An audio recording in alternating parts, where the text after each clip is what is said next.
whoever filled that Google form. So I have taken email IDs from that form, and I have granted access to our training folder. This is a training folder, guys. You people belongs to batch 1 training, and you are very first batch in our training. And so we have already completed SQL training earlier. So we will be having 2 folders, Power BI training and SQL training. So inside SQL training, we will be able to see all the training content started with serial number like this, 0, 1, 2, 3. So what we did earlier, we haven't recorded our live training session, but we have created few slides during the class itself, and we have uploaded in this directory. So I will follow same approach right now, but this time we will have recorded session, and you can correlate the content of that particular session through these slides. Okay, I'll follow the same approach now also. Okay, so at any point of time, if you have any query or any understanding gap with respect to a session, you can refer either training video, or you can come here and you can open any of the slide here, and you can understand, okay, what is discussed during the session and how it got explained. So by looking at this picture, you will come to know, okay, so these are the things. You can, this way you can understand things. Okay. Okay. Good, guys. I think like introduction wise, we are good. We are good to start our session. Any queries, guys? Our intention is to try new people on SQL, Power BI, and MSBI. Inside MSBI, we'll be having one important component which is called SSIS, SQL Server Integration Services. So this is our learning path going forward.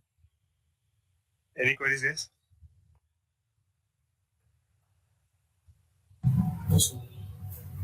Yeah, tell me. No, Sumana sir. No, okay, fine, thank you. So this is our learning path, guys.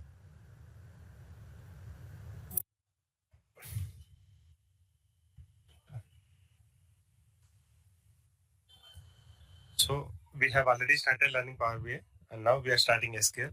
And in parallel with SQL, we'll conduct weekend workshops on MSBI as well. Okay. So as today's beginning session and I stuck in another meeting, so I joined our session a bit late today. But going forward, it will not be the case. I'll join at whatever time that I have published, and we'll make maximum utilization of the period like which we have published, a training period. Okay. Good. Good, guys. Then, if everyone is fine, then I'll start our session. 1 second. Let me.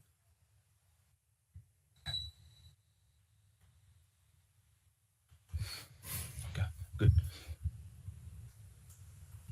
So, guys, even yesterday we have seen the example of like intermediate results are published, right? Education related things, intermediate results published. So, what we used to do, guys, to know result of an intermediate student, so we'll be given with one website address. Okay, what we used to given with website address. Okay. So in the website address, what they'll ask, guys, we'll be given with one unique number, which is called as our hall ticket number, unique identifier. Yes, this is real-time example I'm quoting here because this is very recent example. Because I think a couple of days ago, intermediate results are published. Okay, so in the website, we have to give an unique identifier as a input, which is nothing but hall ticket number. Okay, hall ticket number. Okay, so once we input hall ticket number, what it will give? It will give information back like, okay, what is the name of the student? What is the year? Which year results these are? And what are the results like? Results like either pass or fail. And next, what they'll give? Grade information. A grade, B grade, C grade. And what will they give? Subject 1. What is the mark count? And subject 2. Marks. And subject 3. Marks. This way. Okay. All this information we will get in response.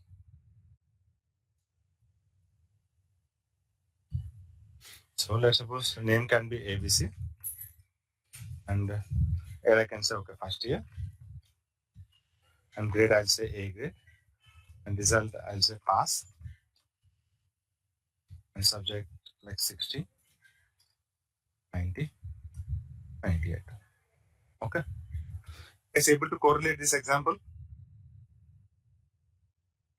Yes, able to correlate this example. Like we people have passed intermediate, and we might have gone through this process at least once in our school, I mean our college time. Okay. So this way we usually get response from the website. Okay.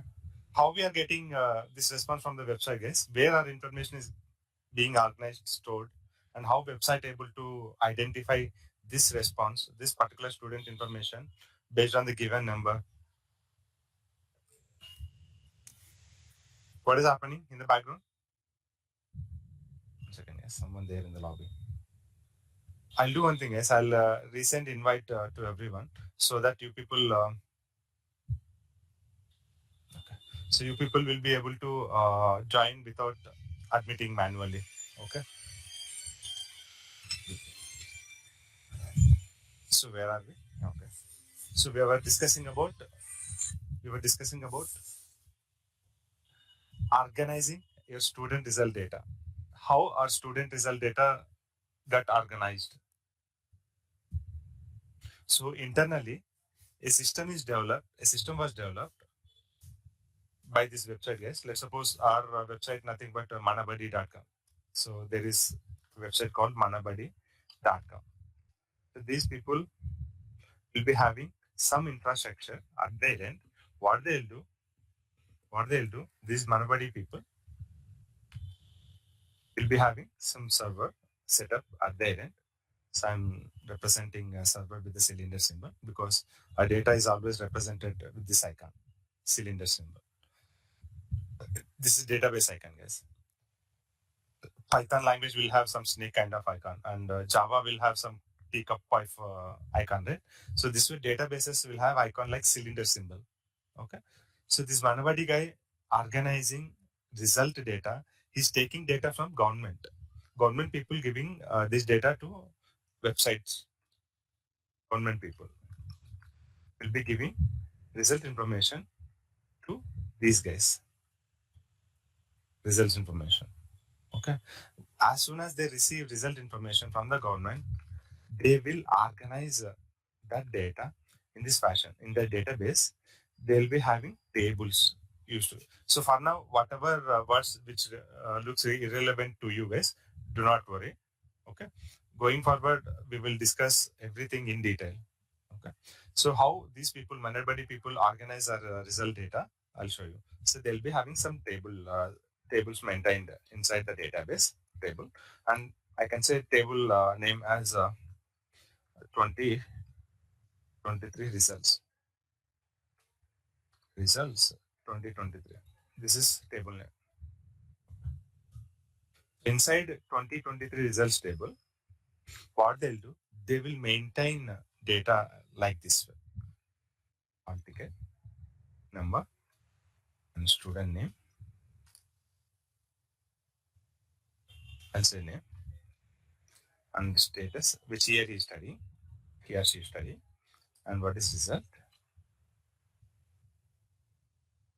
After that, they'll maintain what is subject 1, subject 2, subject 3 marks. Subject 1, subject 2. Like this, they'll maintain all their marks information.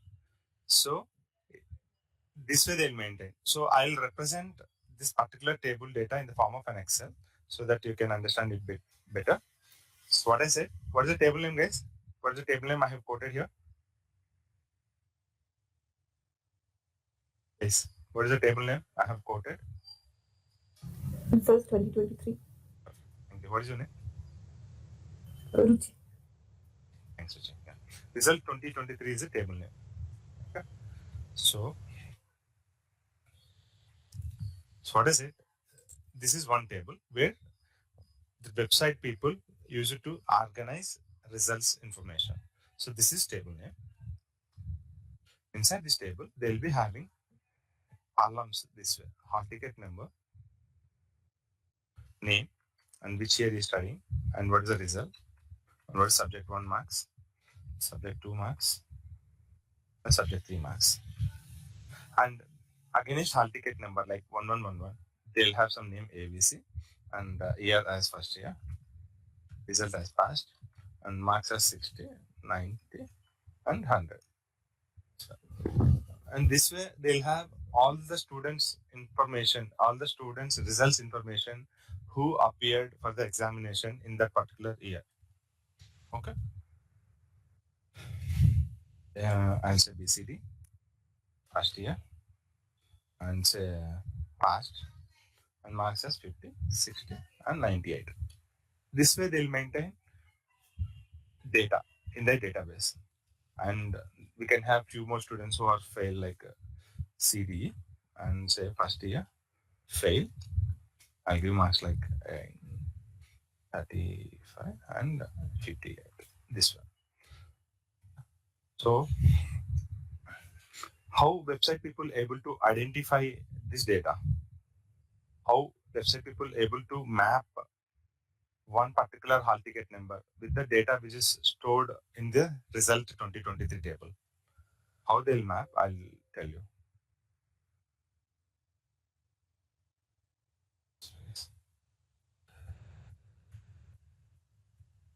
This information they'll be having inside their database. This way, in their database. They'll contain information this way. Okay. This result table containing information this way.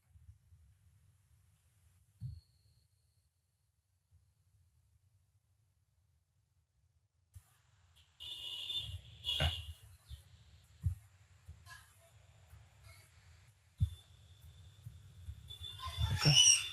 Data organized in this table in the database server this way. Whenever we enter hall ticket number in the website here, so I'll just reorganize output.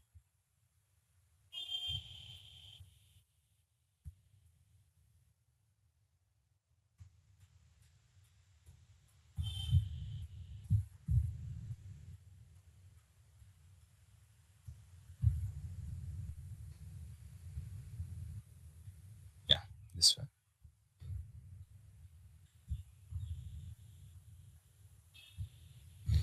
Whenever people try to search their result by entering hall ticket number like this 1111, so immediately internally a programmatical call will be sent to this Manabadi database server, and there a search will happen for the given hall ticket number. A search will happen for the given hall ticket number, and once that particular record found in their database based on the hall ticket number, then entire the result of that particular 1111 student hall ticket number will be sent back to your website as a response, and in the website people will present this information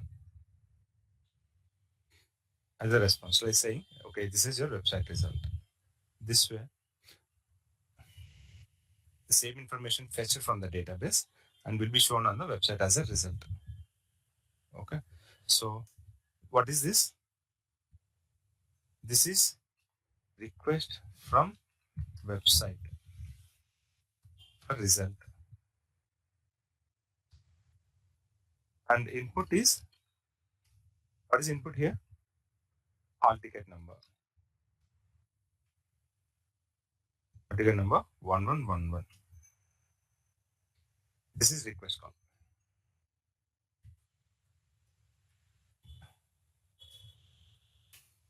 This is request call. And what is this? What is this, guys? Response from the website with the hall ticket number data.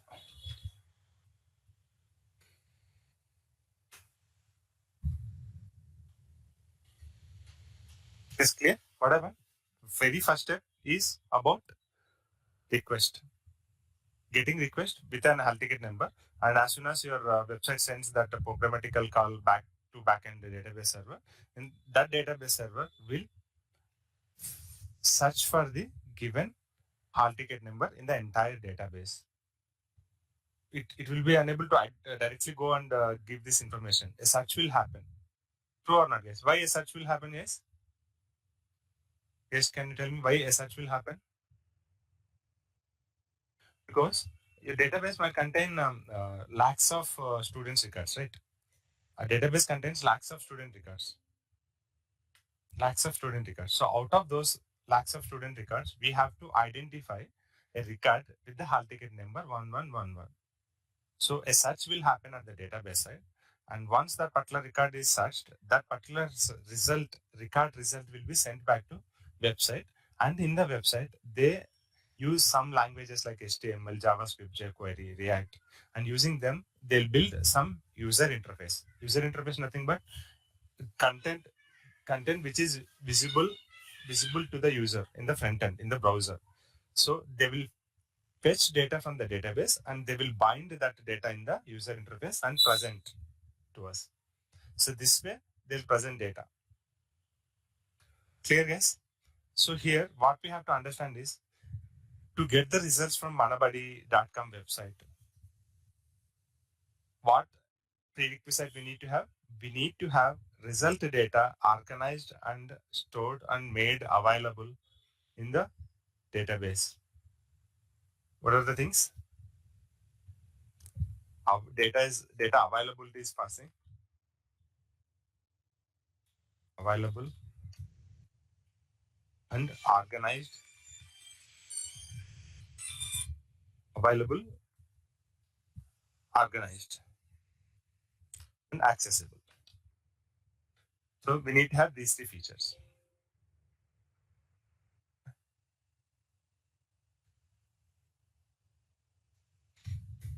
So availability in the sense from where data is being made available, guys, to Manabadi. From where data is made available to manabadi.com. I have shown here. Who providing result information? Whose responsibility? Government. Government, right? Government. Government people making data available to Manabadi website. So government is a source. Because they'll be having all the staff to correct examination papers and recording all the results. And then they will provide the data to manabadi.com. Government is a source here for data availability. They'll make data available. And whose responsibility to organize the data? Manapadi. Manabadi website. So how they organize? Using some DB, some RDBMS system. We'll discuss about what is RDBMS. And accessible. Who has to provide access and to whom we have to provide access? So we are providing access over website and to all students. Everyone, I can say. Not only students, to everyone. Whoever having access to website can access results. Okay? To everyone. Clear, guys? So here, data made available by government to Manabadi. They have given source. They are the source for the data. And data organized at Manabadi website. They'll enter, they'll organize all the data in the database like this in this format. And then they will make access, they will provide access to this data through the website. In the website, they will provision us to enter hall ticket number, and they also provision us to search for result information based on a hall ticket number. Okay? Clear, guys? These three steps are happening. And here, our intention is to understand and learn first two things. How data is made available and how data needs to be organized. First two are our priority. And third thing is okay. Accessibility, that is okay. But first two things are our priority, guys. How data is being made available and how it is getting organized. So when it comes to organizing our data, that time our SQL will come into picture. SQL will come into picture. Okay. Now I'll have few questions, guys. We are having 1 lakh students who written their intermediate examination, and today at 10 a.m. results are published. And results are made available on the website. So, can 100 people parallelly at 10:05 a.m. 100 people parallelly access the result, or we have to access the result one after another? At a time we can access. Parallel we can do. Parallelly at a time, any number of people can connect to that website. They can search for the result, right? It is allowed. It is allowed, right? At the same time, which is nothing but concurrency. We used to refer that particular action, parallel access, in the technical terminology or in the DB terminology. We used to call that one as concurrency. Concurrency in the sense, at the same time, at the same point of time, one resource nothing but data, is being accessible by multiple people, not a single person. It is not like a queue. Like, let's suppose if we are in a ticket counter, first person needs to have that ticket registration completion, then only the person behind him can go forward to the counter. It is in the queue. It is not a parallel processing. What will be the parallel processing? If you are having 10 counters and 10 people can enter 10 counters, then that is a parallel processing. If it is a single counter, then it is a queue. Okay. So here, once our data is organized, we have to make sure our data is accessible concurrently at the same point of time by multiple people. Then only we will leverage advantages from the technology. Okay. Now tell me guys, what's the meaning of concurrency? Concurrency, general meaning of concurrency. Accessing data different people at the same time. To be accessible. Accessible at the same by different people or sources, same point of time. It is called concurrency. It is called concurrency. Good. Now, one more query. If we maintain, see, I have maintained my data in this format. What is the format here? What is the format here, guys? Rows and columns format. Rows and columns format.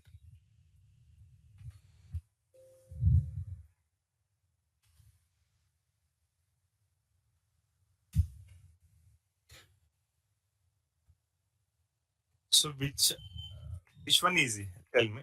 If I organize my data in the form of like rows and columns this way, or if I maintain my data in the plain text format this way, in the plain notepad.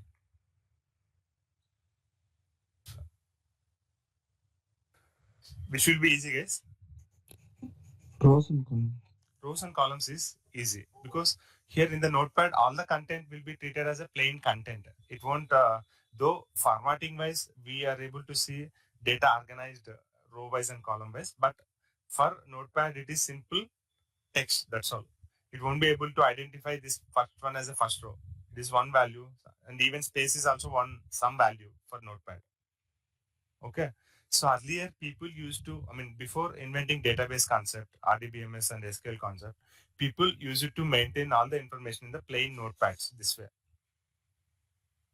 And here, what is the issue with the maintaining data in the notepad, guys? First thing, multiple people cannot work on the same file at the same time, because if one person opens this file and if you try to open and save the file from other location by other guy, then it will stop you saying it file being accessed by some other resource. Please wait for some time. Did you ever notice that kind of notification, guys? Majority times you might have come across that particular situation. Yes. Right? Okay. So what is the problem here? What's the main thing? The word which we have discussed, concurrency issue. Concurrency issue. Data cannot be accessible by multiple people at the same point of time. It is a concurrency issue. Okay, that is one thing. And second thing is security issue, guys. Whenever we pronounce the word data, it is automatically internally binded with the concept of security, because data is very important. See, without providing any login information to your Gmail, just if you open Gmail, it doesn't ask any Gmail ID password, then do you feel like all your emails are secure? Because if some other person in the future comes and open your laptop and if he log into browser, if he opens browser, if it shows all the emails by default without asking for login, do you feel that one secure? Yes? No, right? Because one part, your email is nothing but again data. All your emails nothing but what it contains. It contains data and information. That's all. And your data needs to be accessible securely to the relevant people. Getting my point, guys? Whoever having right to access the data, only those person needs to be provisioned with the access, which is called security. How we can provide security, guys? Through login mechanism. What is the standard mechanism? Tell me, guys, what is the standard mechanism to provide security, to provide access to the data? What is the standard mechanism? To provide authentication through credentials, through few credentials. Okay, clear? So these two are the issues with the existing traditional data maintenance systems, guys. These are not database systems. These are data maintenance systems. Okay. So here, concurrency is one thing, and second thing is security. What does it mean? When we call security, access to the data needs to be provisioned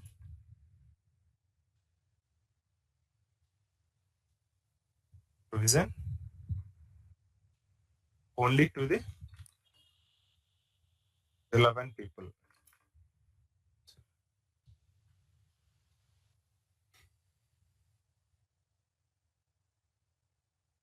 Okay, this is called security. Okay, so these features are lacking in the traditional data maintenance systems, guys. Traditional data maintenance systems. Okay, so now I'll expand the size of this slide. Yeah. So to address this concurrency and security data maintenance issues, a concept called RDBMS introduced by IBM. RDBMS, Relational Database Management System. Okay, one second, guys.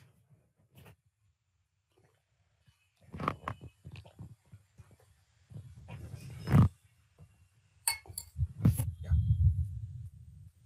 So RDBMS meant for Relational Database Management System.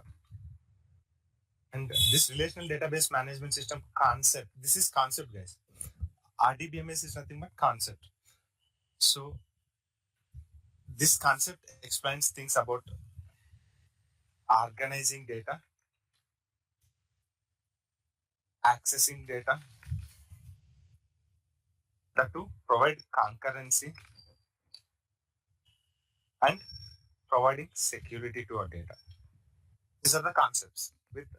These are the high level concepts, we can say. Relational database management system is a concept which comes with these concepts. Organizing your data, so through tables. So how data can be organized?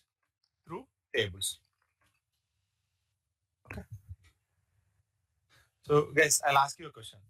Whenever you go to a supermarket, in the supermarket, all the products are organized in by some means. By some means, all the products are organized in the racks or shelves. How they organize, guys? All the soap related products they'll organize in one shelf or in one side of the shelf. Okay. All the groceries are organized in one particular side of the shelf or in one particular shelf. All grocery items. Guys, get my point? All cosmetic related products are organized in one particular shelf. Why they are organized all the products in such manner, guys? What is the advantage in doing that? In doing so? Easy to To find Easy any product accessibility. easily. Yeah, for whenever a customer walk-ins to the store, then he'll be able to find the product that he want to purchase very easily. Okay, so just by looking at soap section, this is soap section. If he needs soaps, then he'll go to soap section. And if your supermarket contains 1,000 racks, and this guy to purchase a soap, no need to visit all 1,000 racks. He has to go to only the soap related rack, like shelf, where all soaps are available. Then he can purchase that soap very quickly. He can complete his period like waiting period at the supermarket very quickly, right? No need to visit all thousand racks or shelves which are maintaining different products. So what happened here, guys? What we did here? What the supermarket guys did here? They organized all the products by grouping their categories.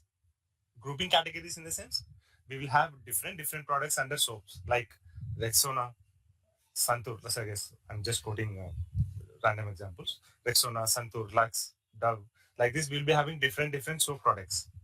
But all these products will come under a single category. What is the category name? Soap. Getting my point, guys? Getting my point? Yes, The supermarket. Soap is a high-level group.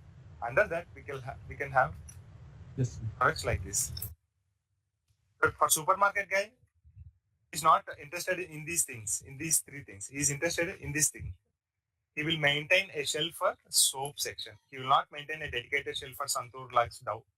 He'll maintain a dedicated shelf or rack for the soap section and grocery items. When it comes to grocery items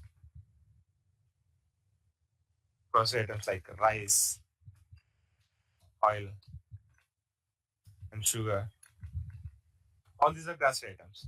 And there will be a grocery section where all these items will be organized and made available. So a person who want to purchase soaps, he can directly go to this section and he can purchase whichever product he want, and he can complete his billing and he can complete his tenure at the store very quickly. But if your products are not organized properly, if you are maintaining Santur soaps in shelf 1 and having Lux soaps at shelf 200, then will it be easy for the guy like who want to purchase a specific product? Guys, will it be easy, or organizing your products in this fashion cleanly? Which one helps? Organizing products in this manner at a grouped way, that will help both for store people and as well as the customers who walk in. What is that? How it helps for store people, guys? Can you tell me how it is helpful to organize their product in a shelf, like grouping their product category? How it helps for store guys? Can anyone tell me? It's a general business thing. So they can understand, right? They need to order. Even store guy also need to maintain stock, right? They have to purchase item on wholesale basis from wholesale vendor, and has to bring that stock to the store, and that stock needs to be organized in this shelf. So when you try to notice, like whenever you go to any supermarket, try to notice while you are doing your shopping, there are few people, like couple or three people walking through the store, observing all the shelves, and they'll be carrying one pen and paper in their hand, and they'll be just looking at the shelf, like they'll be looking at the shelf constantly, like for 5 to 10 seconds. What they're doing, they'll be counting internally. Okay, they'll be looking at soap shelves and they're counting. Okay, 1, 2, 3, like okay. They note down, okay, Santur soaps only 100 stock is there. So I need to go for ordering for 500 more soaps. They will count and come with a list saying which product quantity is less in the store, which helps for the store owner to order that particular item to maintain sufficient stock in the store. Getting my point, guys? yes, sir. Okay. So this way, organizing products by grouping them by based on the product category helps both the customer as well as the store owner. For the store owner, it helps like what I mean, how much quantity I have this for this particular product in my store, whether I need to go for purchase or not. This way, it helps for the store owner, and for the customer, he'll be able to locate the product that he wanted to purchase. He can quickly locate that particular product, and he can complete his tenure in the store very quickly. So that multiple people, like you, during festive season, we'll be able to see lots of people waiting at the billing counters with the long queues, like 20, 30 people waiting in the long queues with like hundreds of items in their carriage bags or those trolleys, right? Though we organize our products in the store in this manner, we'll be having those many long queues. What if you do not organize your products in your store properly, Then for a single person who wanted to purchase oil and a soap and a toothpaste and a brush, how much time it takes for him to visit all 1,000 shelves and identify whichever product he wanted to purchase? It gives a bad experience for the customer, and store owner will lose business because he cannot accommodate thousands of people in the store at the same point of time, right?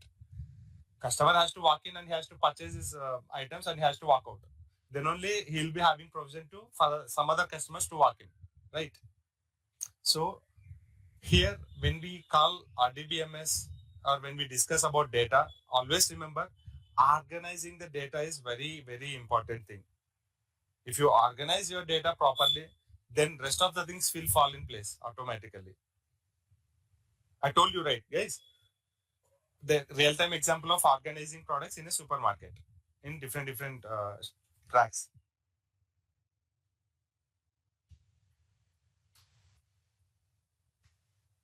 So, guys, all these technologies are evolved based on the real-time experiences. What is real-time experiences? This is one kind of real-time experience. Purchasing item in a supermarket is one real-time example, where we organize that. Even in the home also, we organize all the grocery items in one shelf. Okay, all soap related items in one shelf because it is easy for us to access and use them, right? The same way it is applicable for the technology related things as well. Here we are calling products, here we are calling data. So what I'm saying, data organization can be done through the tables in the database. And how we organize our data, I'll show you in the Excel. So this is results information, guys. What can I say? This is inter results information. I'll maintain inter results in a table inter results. Let's suppose in the future we have results of BTech or BSc. Let's suppose BSc results. I no need to club my data with this inter data. Let's suppose this is let's suppose 0001. This is the same student who is studying BSc having a roll number, hall ticket number as 1 and with the name ABC, and he is studying third year and he is having his data here like this. Yes. This way.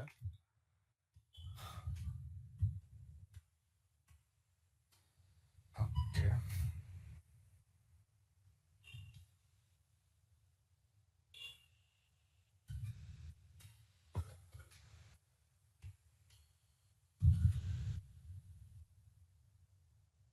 So Manabadi website guy having a table with the name Inter Results 2023, where I try to organize results of both BSc and intermediate students in a single table. Does it make sense, guys? No, we should not go for doing like that because data related to one particular entity. Here, entity, when I say entity, it's a real time entity, real time in the sense here in the real time, intermediate students are the entities here. Intermediate students are the entities. So all the inter-student related data needs to be organized in one table, and all BSc student related data needs to be organized in one more table like this. So which is like product category, guys. You can correlate with this example with the product category. BSc results. You guys getting my point? Trying to understand? So what I can say? So this is okay. This thing when we try to correlate, this is like soap related category shelf, and this is grocery related category shelf. This way we have to organize our data cleanly. Okay, getting my point, guys? Yes. Okay, this is called data organization. Organizing your data cleanly, like one entity related. Here our entity is intermediate student. All intermediate student related data, result data needs to be organized in one table, and all BSc student related entity related data needs to be organized in another table. So it will give a clean picture, a clean separation of the data, and it will have no dependency here. Okay. Let's suppose what they'll do if we merge them. What is the issue? Intermediate students can have 3 subjects, whereas this degree student BSc guy can have few more subjects or labs. They won't contain same number of subjects, right? Subject count will differ. This degree guys will have lab 1, lab 2, and lab 3. And these three entity attributes we used to call entity attributes. Attributes, guys. Properties in general way. We can call this one properties. These three attributes are not applicable to the intermediate students. And these three attributes or properties are applicable to only BSc students. Okay. Yes, getting my point? So if you try to maintain different entities data in a single table, then you will have your data visibility. I mean, you'll have your data appearing this way. For first 3 students, for intermediate students, all lab related columns will not have no value. And for degree students, you'll have lab related columns with the values. So what we said, guys, we have to organize our data at entity level. What is entity? Entity nothing but a real-time object. Here, intermediate students are the real-time entities for us, and those students related data we are maintaining in inter results 2023 table. So this table must contain the properties which are related to intermediate students only. No need to maintain additional information which are applicable for other entities. Other entities are like BSc students. So what I can do, I can redo all these changes. I'll organize my inter data here.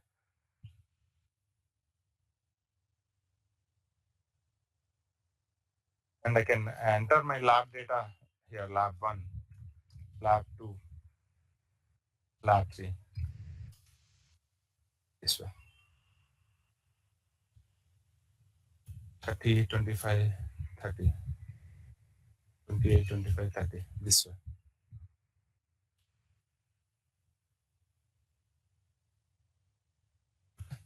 Now it is good.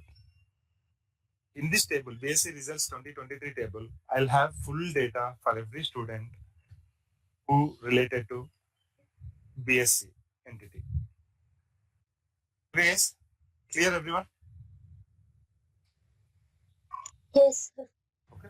This way we have to organize data. So RDBMS concept tells us you have to organize your data through tables, but you have to store related data in one single table. The data which is irrelevant to that particular table should not maintain in that table.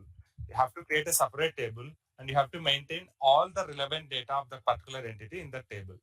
Here, intermediate students is one entity for us, and the intermediate student results need to be organized in one particular table.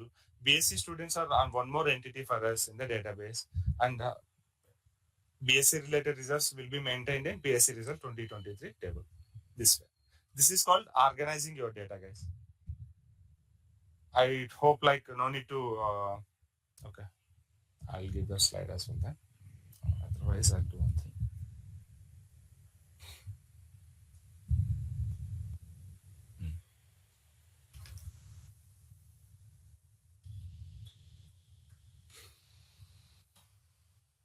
So soap is one category. I'm just trying to make you people correlate the general supermarket example that we have discussed. So that's why I'm just mentioning soap and grocery this way.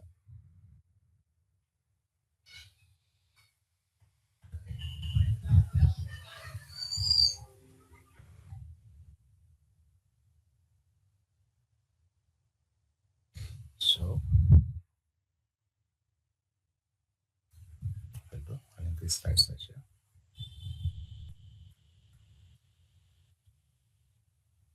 This way. We have to organize our data through tables. Okay. And accessing your data.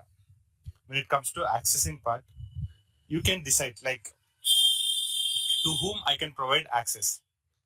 To whom I can provide access. So here accessing data and security both comes in one place, guys. Security and accessing your data will come in same place.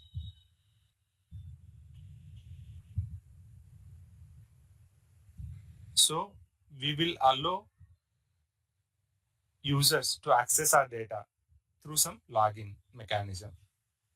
We'll provide access and we will provide security through login mechanism.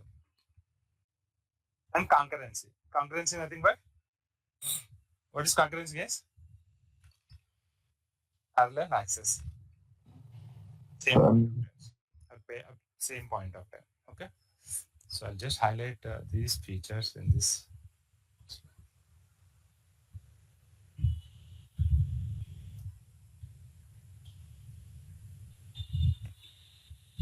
Okay. So these are database RDBMS system concepts, guys. We have to organize our data through tables, all relevant data,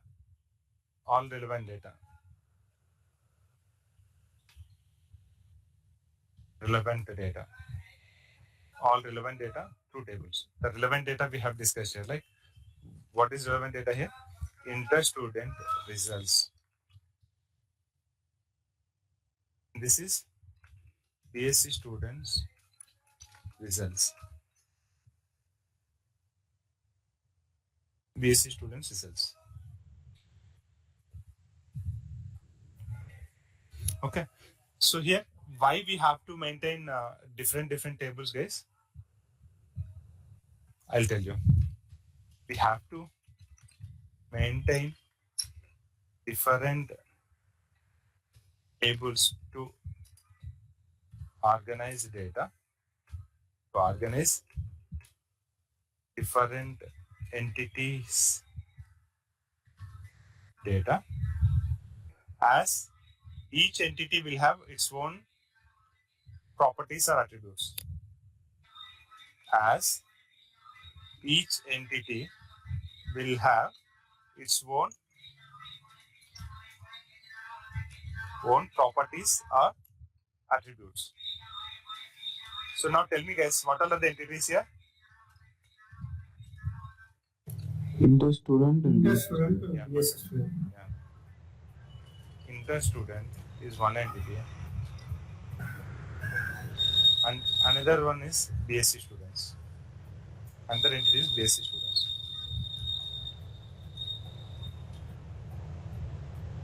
So now tell me, guys, what are the entity attributes? These are entity. I'm calling this one as entity. This is entity.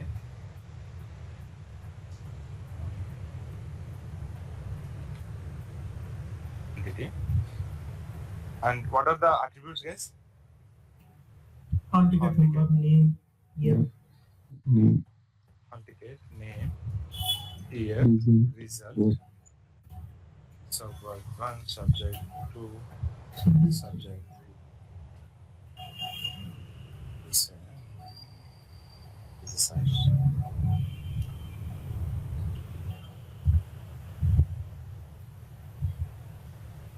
These are the attributes. I'm saying attributes. Attributes describes about your entity. That's all, guys. Properties. What are the attributes that describes a person, guys? His height, weight, name. All this information about human entity. When it comes to BSc or inter-student entities, these are the attributes. The same set of attributes applicable here, but additionally, we will get these attributes. So these last three are the additional attributes. Additional attributes when compared with student entity. Sorry, inter-student entity. You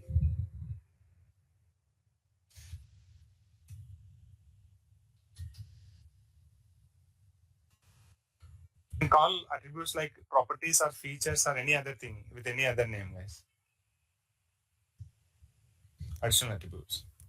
So that's why we have to organize our data in different tables when it comes to different entities.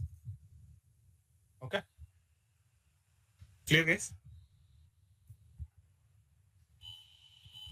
Additional attributes when compared with inter-student entity. Okay? 1 SQL introduction.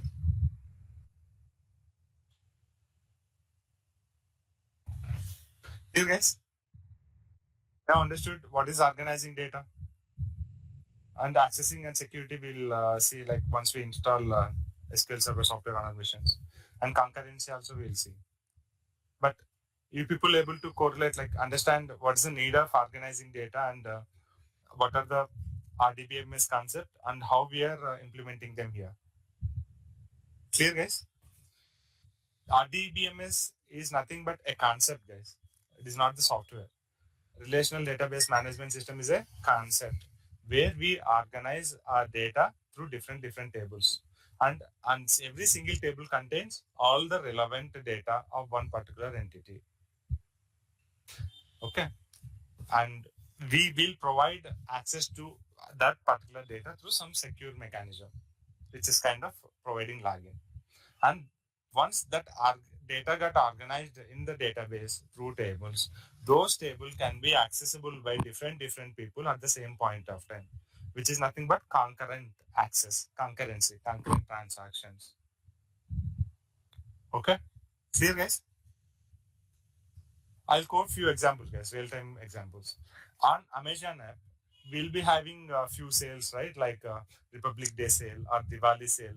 Like during few festival seasons, they will give maximum discounts, and they'll allow you to shop only during a specific period. Let's suppose starting from 12 a.m. January 26th and end of January 26th, 11:59 p.m.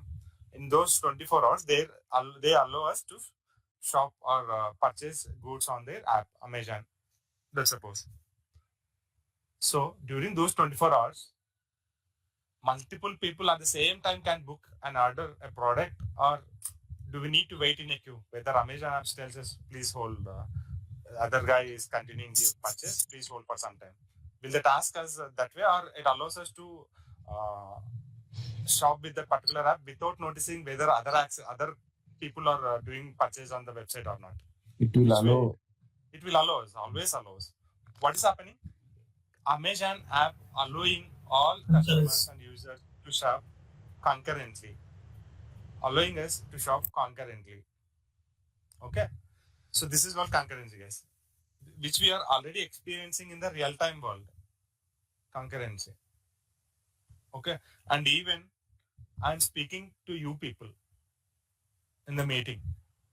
So whether my voice reaching to one person initially, and once it got reached to first person, and again it will be going to second person, like that, or concurrently all of you people able to attend the meeting at the same point of time and able to see my lecture and or training content or my shared screen at the same point of time.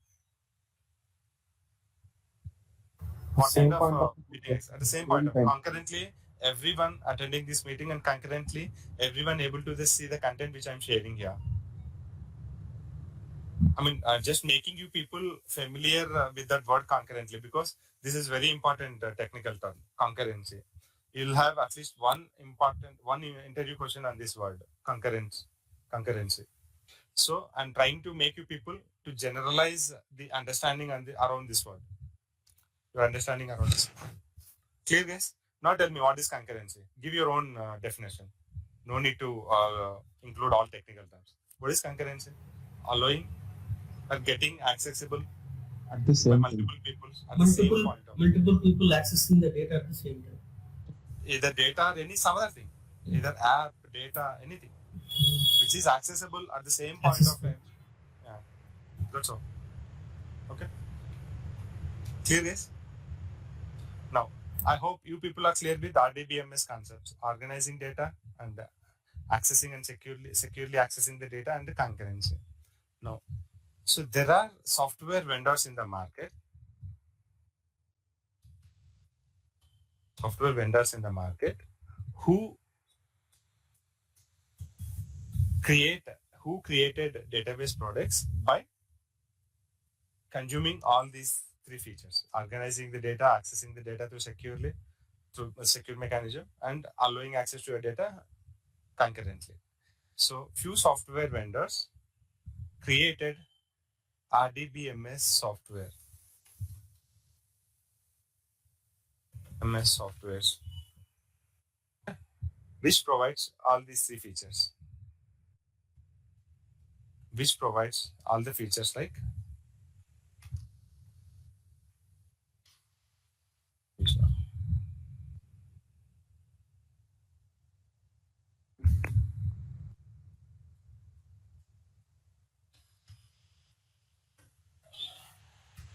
Provides below features. Okay. What are those features? Organizing data. And second thing, secure access to the data. What is that thing is? Concurrence. Concurrent access to the data.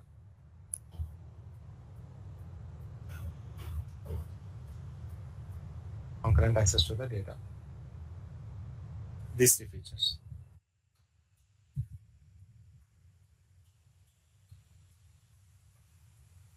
Okay. So those softwares are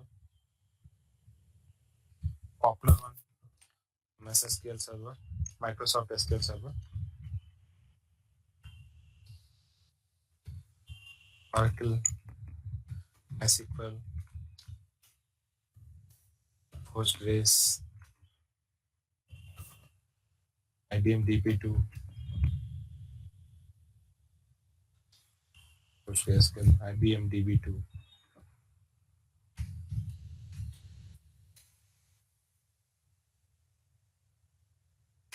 Sybase.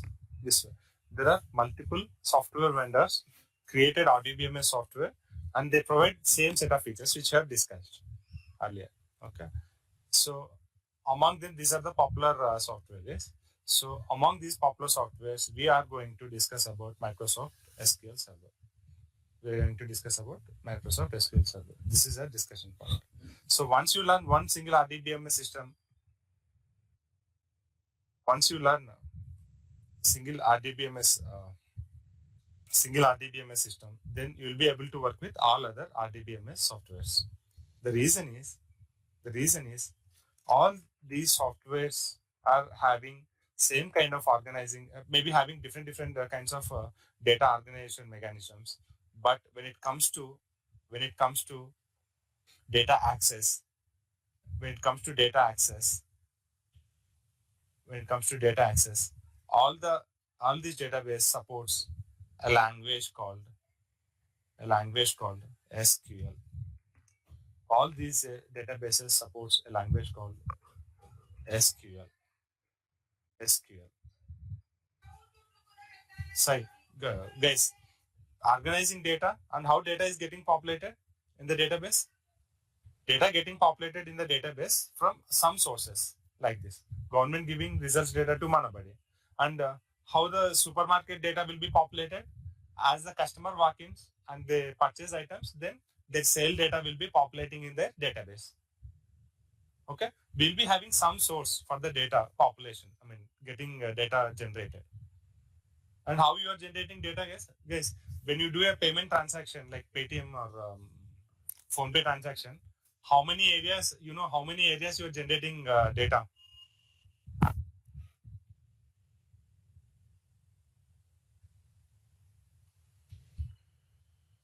Yes.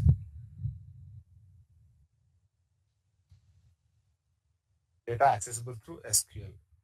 SQL is supported by every database. Once your data organized in the database, then it is accessible by structured query language.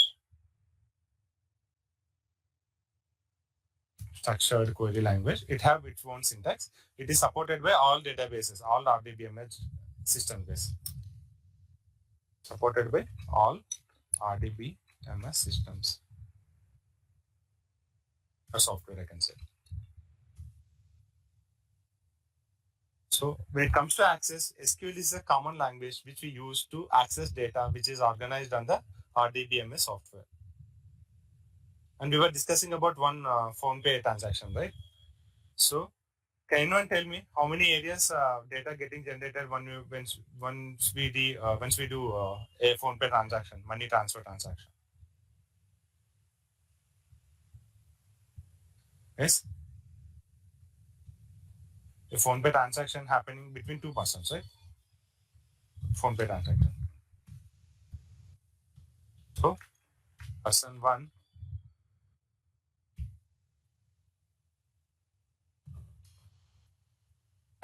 to person two. What is the transaction type? Transfer of ₹1,000. Phone pay transaction. Person one to person two. As soon as you complete ₹1,000 transaction, what is the first transaction data generated is at phone pay side. A record will be inserted saying transaction ID. Completely. Transaction ID and phone pay transaction ID. Data will be generated at phone pay level. Phone pay transaction ID and history. When you go to history, you will be able to see the person and what is the amount you have transferred. True or not? Yes. Phone pay. Yes. Yeah. So this is one record generated here. This is one kind of data populated here. And at person one bank, there will be one more statement or one more data, like some more data generated saying person transferring ₹1,000, right? So a debit transaction will be recorded. Yes, debit transaction of ₹1,000 will be recorded at person one bank, because once you do phone pay transaction, you should be able to see that particular transaction, money transfer transaction must be reflected in your bank account. Then only data will be consistent, right? Guys, as soon as you do one transfer, then your person one bank must have the particular transaction recorded, debit transaction. True or not? Though you do money transfer through phone pay app, but you will be having actual transactions getting recorded at your bank end, because phone pay people is a mediator between bank one to bank two. We are experiencing this one real time, right? Every day in our everyday life. Yes. Okay. This is one more record data generated at person one bank. In person two bank. What kind of record will be generated here? What kind of data will be generated? Credit transaction. Credit transaction of Credit 1,000. transaction. Then from so and so people, from at this particular point of time, you have received ₹1,000. See guys, unknowingly we are generating this much data with every single transfer. One single person with a single phone pay transaction generating this much data in different systems. These are different systems. True or not? True, sir. So this is system one. It's a different system.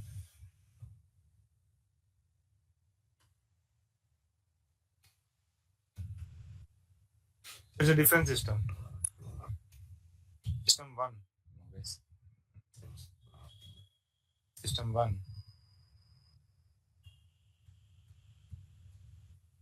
This is system two. This is system three. With a single phone pay transaction,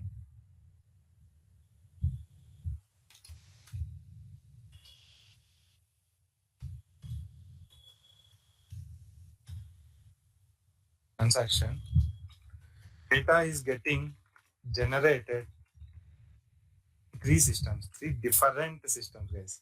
Those are not at all related to each system. Each between them, okay? No relation between them. So we are generating data every day, every single day we are generating data, guys. With every online transaction, every digital transaction that we do, we are generating data. We are the data populators or generators, we can say. This way we are generating data continuously on every day, daily basis. Different systems.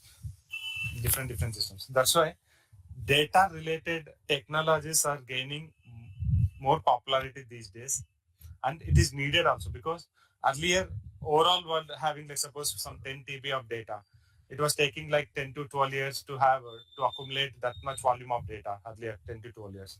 Now with the evolution of all the mobiles and apps, it is taking only 4 years to have data get doubled. Let's suppose if it is 10 TB today, and within 4 years, data volume in overall world, it will be becoming 20 TB, like that.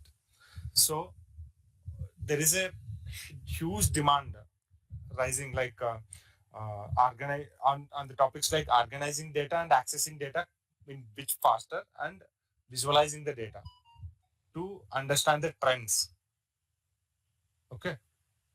So this way, data related technologies are gaining more popularity. See guys, before inventing PhonePe or any Paytm or like this money transfer apps, do we have data generated this much quickly? No. We used to go to bank by in person, and we have to wait at the queue at the counter, and we have to give that debit or credit form that will be there. So we have to use that, and we have to do the transaction. So that much time, like we have to spend to generate a small amount of data. But now, by sitting anywhere, having internet access, you can generate this kind of data with a single transaction with different systems. Again, these are 3 different systems. Guys, understanding how we unknowingly generating data. I'm not saying like it's a mistake. I'm saying this way data is getting generated.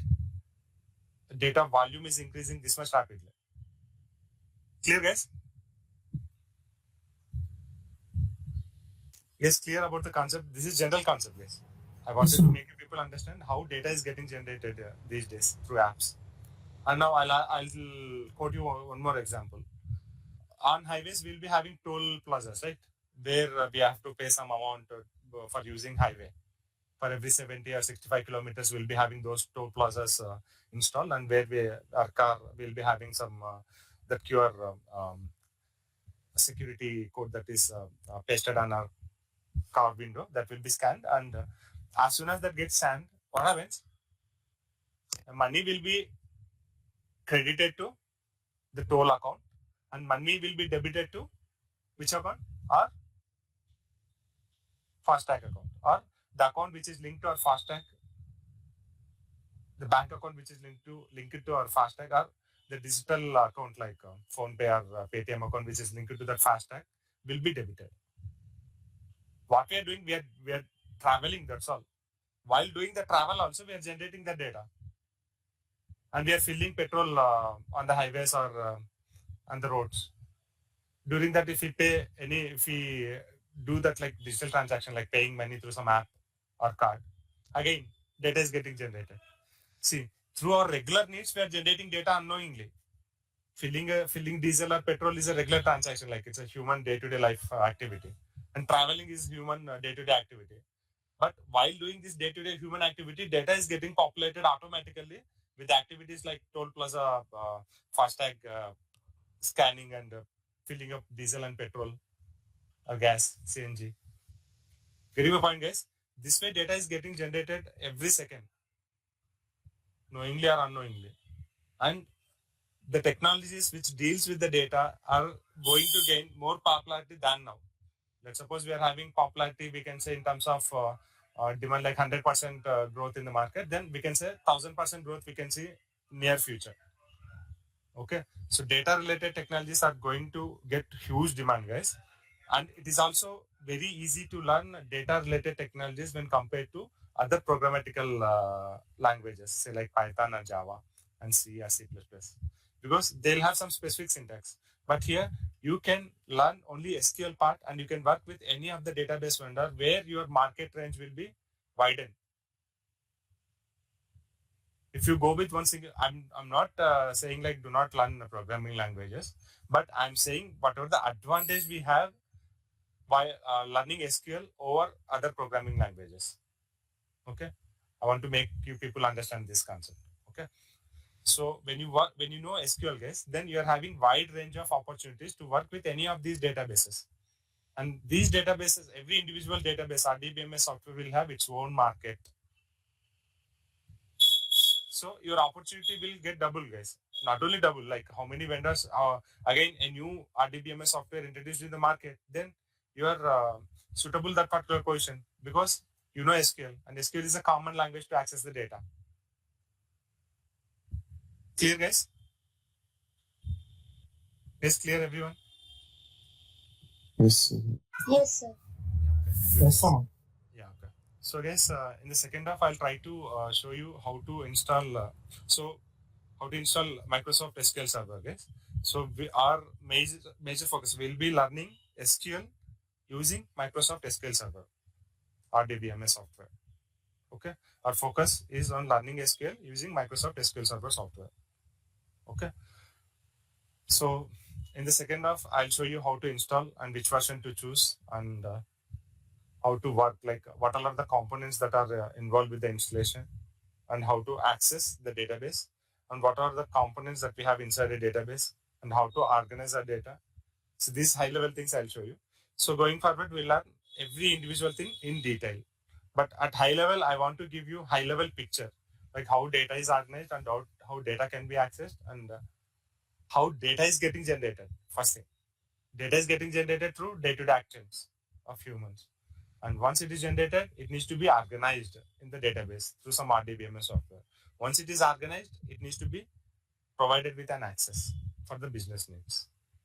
Okay. Good, guys. Thank you for joining at the same. Thank you for joining early, guys. Sorry, was unable to make it at 10 a.m. today. But going forward, we'll be having our sessions at fixed, like whatever scheduled times we have, published scheduled times. So I think like we are having 2 p.m. session today, guys. Don't miss that session.